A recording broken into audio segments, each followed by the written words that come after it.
அம்மா என்ன செய்யட்டும் பார்க்கலாமா? வேண்டாம்மா, என்ன விட்டுற?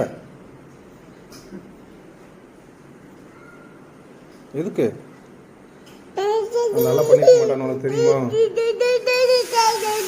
சரி, இது ஸ்பெஷலாக பண்ணுறே சொல்லியிருந்தா என்னென்னு பார்க்கல. என்னம்மா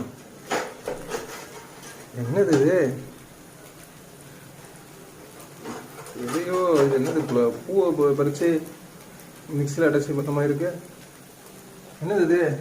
இது பேர் என்னது? அம்மாட்ட கேளுமா. கேளு தம்பி, அம்மாட்ட கேளு. தம்பி, எந்த தோசை அப்படின்னா எப்படினாலும் இதான் எனக்கு சாப்பிட சொல்லுவாங்க.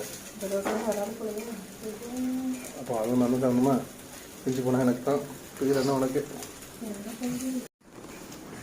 ஃபைனலி அழகாக வந்துச்சு. சாப்பிடலாமா தம்பி? சாப்பிடலாமா? அம்மா என்ன செய்யட்டும் பார்க்கலாமா? வேண்டாம்மா.